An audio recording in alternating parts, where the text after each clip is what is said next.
All right, what's up, family? We're going to do another book review today.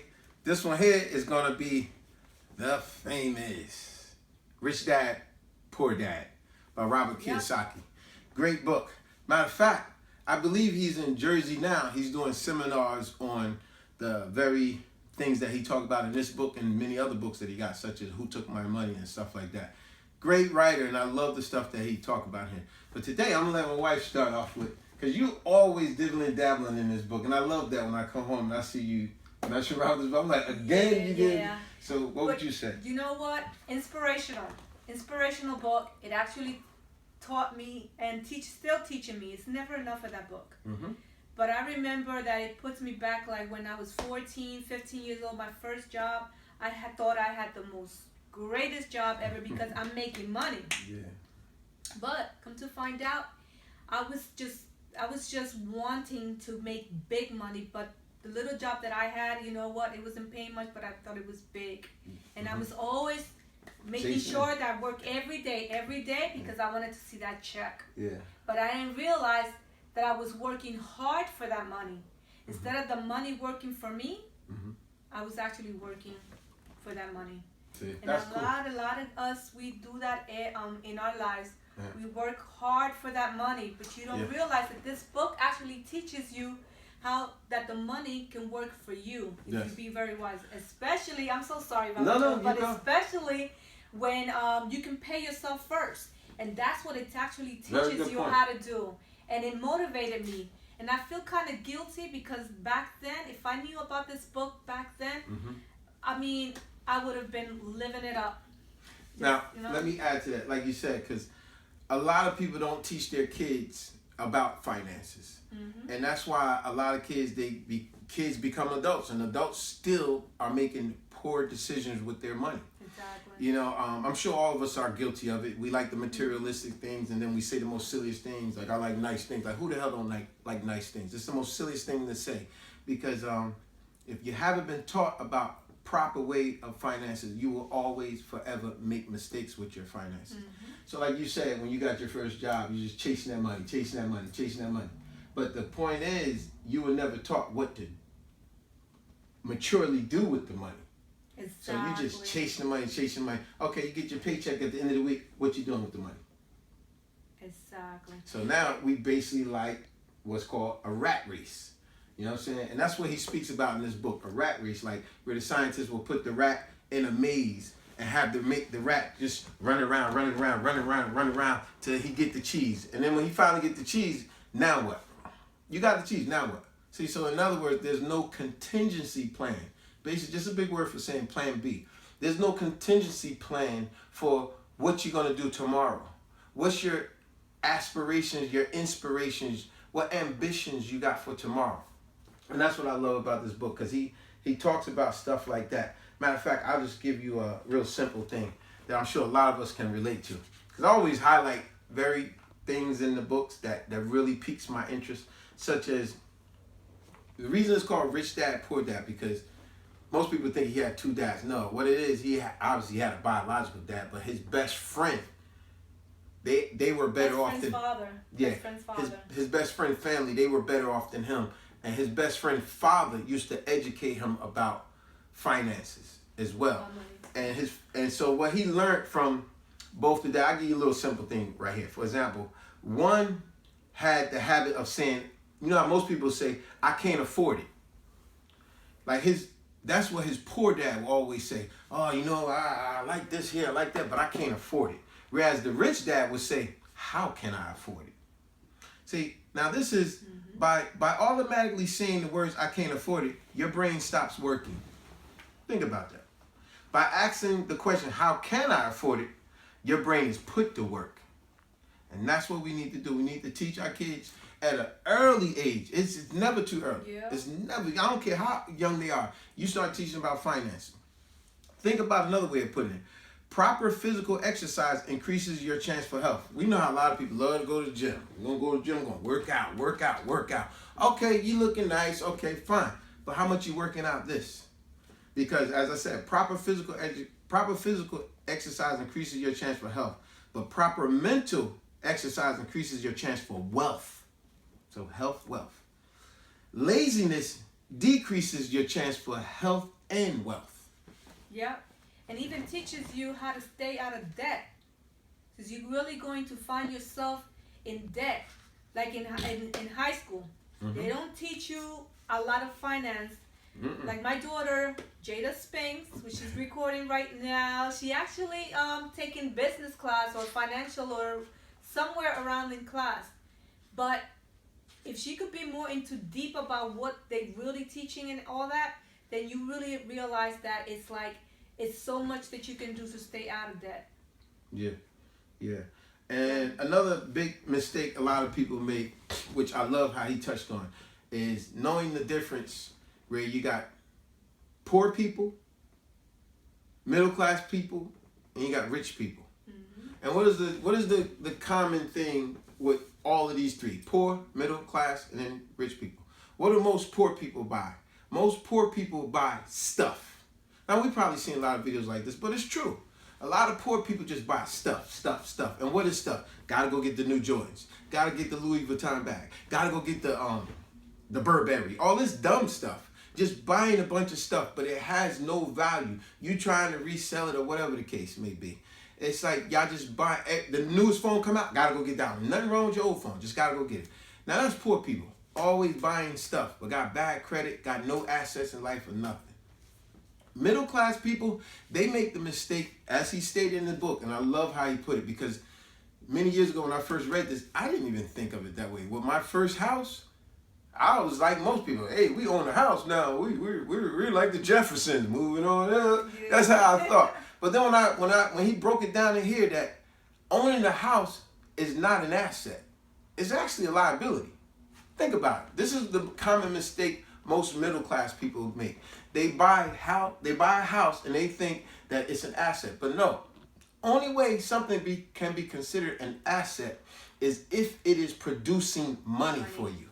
If it is not producing income for you, money for you, it is a liability. Yeah. So now the middle class buys liabilities that they think are assets. And poor people just buy a bunch of stuff and don't own nothing. Got nothing to show for it later in life.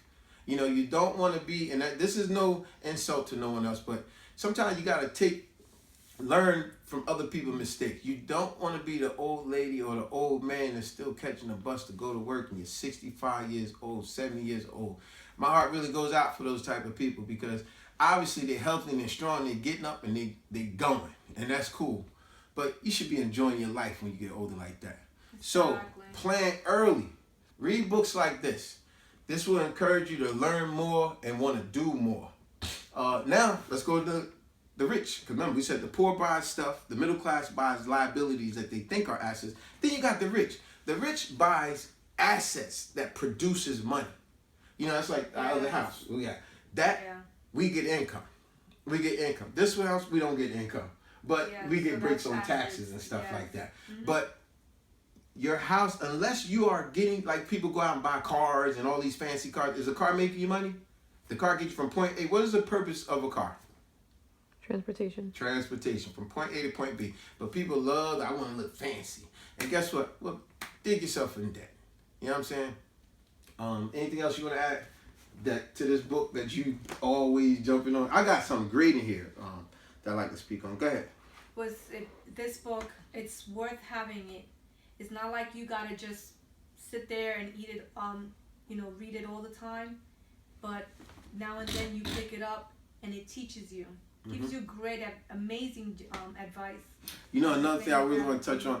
The rich dad taught both his son and his son's friend a very valuable lesson. This is actually happening in the book. Now check this out. I love this one.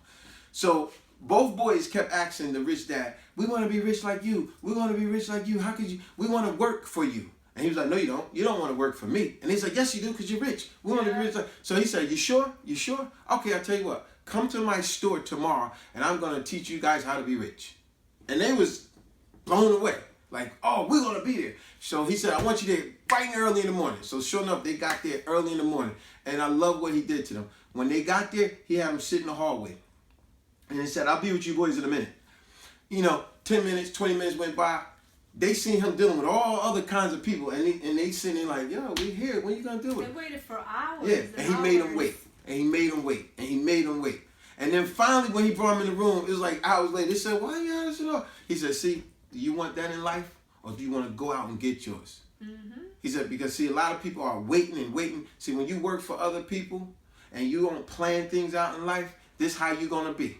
So do you want that for your life and for your kids' life, that you got to be sitting around waiting and hoping somebody just cater to you? Or you want to get up and go? See, that was the first lesson. The second lesson, because they didn't like that. Once he explained to it, it made them feel like, damn, man, he played us. He had us out here sitting all this time when he could have been dealt with us. Exactly. You don't like that feeling, right? So let's get some get up and go in us, folks. Let's learn, be more ambitious. The second thing he taught them that I love in the book was when he said, well, tomorrow we're going to start work. He had them come to the store. He had them clean all the shelves. He had them take all the food products off the shelves, wipe all the shelves down, mop the floor, wipe the walls, put all the food products back, clean them all off. That was every day. They clean did it back. for what, months? Yes. He had them do all, no, let's just go with the first week. But you're right. For the week, but for the first week, he said, I'm going to pay you at the end of the week. So he had them do all this hard labor work. And at the end of the week, it was payday. And when payday came, they was like, yeah, we're going to get paid. Yes. You know, he rich, he going to pay us good. He gave them both one dime, 10 cents, 10 pennies. He gave them one dime apiece. And they was like, what? After all this work we did, you going to give us just a dime? And now his next lesson was a very valuable lesson for them and for you viewers that's listening. He said, see, this is what life is going to be like. You're going to work hard and get paid very little if you don't educate yourself. If you don't motivate yourself with ambition. This is what life is really going to be like. You're going to bust your butt and you're going to get very little pay. So you got to learn how to make your money work for you and you not work for your money. It's very important. Very important, yes. Anything else? And I like that, and it kind of really hits me and pisses me off. Throughout my years growing up, would have wished I had a father just like that, like the rich dad. Or like me, you know what I'm saying? The rich dad. And I still got a man here who actually teaches me and my girls how to really be successful in life. Family is important, yes, and family must motivate each other. Even when seem like motivating one another, because I know even at times my daughters, they be like, oh my God, you with this again. You have to be. You got to stay on your kids. You got to motivate them to be not like others. Everything that's everybody else is doing, I say this to y'all all the time, right? I don't do what everybody else do, right? Mm-hmm. All the time. No, I'm not going out buying a bunch of Jordans. Jordan don't give a damn about y'all. Let me tell you, Jordan invests in prisons. These are facts. You can look this up. He don't give a damn about it. Go keep buying his Jordans. Do you realize how many, every time new sneakers come out, fools be all on the internet, ooh, got these new sneakers, these new ones coming out. These new ones come, go get these new ones. See, you're being silly. Mm-hmm. These people don't give a damn about it. Now we right back to what I said. What do poor people do? Buy a bunch of stuff. But look, let me tell you something very important about taxes. Now I got to read this.